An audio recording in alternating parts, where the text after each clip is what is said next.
Bonjour à tous, bienvenue pour le Tour d'Europe de la presse. Ce mardi 9 septembre 2014, on débute notre voyage par la France. L'équipe juge que la victoire face à l'Espagne 1-0 et le résultat nul contre la Serbie 1 but partout sont des bons indicateurs pour Didier Deschamps. Pour ce journal, le sélectionneur des Bleus a déjà 7 titulaires inamovibles en tête en vue de l'Euro 2016.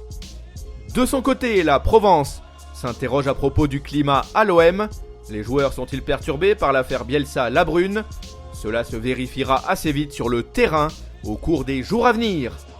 Cap vers l'Italie, le Corriere dello Sport met en avant Daniele De Rossi.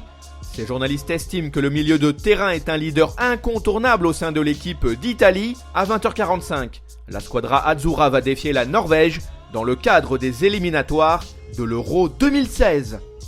Pour sa part, la Gazzetta dello Sport met la pression à Antonio Conte.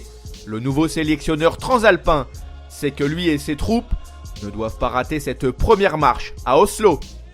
On embraye avec une escale en Espagne. Marca et As encensent la Roja, qui a corrigé la Macédoine 5-1. Éliminée dès le premier tour du mondial, l'équipe ibérique a remis en partie les pendules à l'heure hier soir. Sport, quant à lui, croit que Mounir El Haddadi incarne l'avenir du foot espagnol. L'attaquant du Barça a honoré sa première sélection contre les Macédoniens. Après le match, il a indiqué qu'il a refusé d'endosser le maillot du Maroc.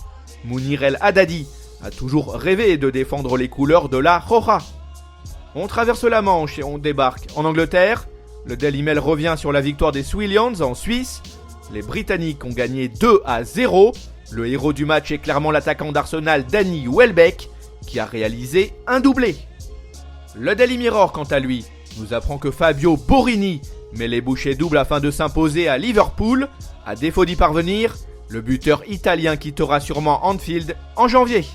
Voilà, ce tour d'Europe de la presse est terminé. On se retrouve demain pour un nouveau numéro. En attendant, n'hésitez pas à consulter le site de Top Mercato, sans oublier nos applis pour mobile et tablette. Nos pages Facebook et Twitter sont aussi à votre disposition. À bientôt!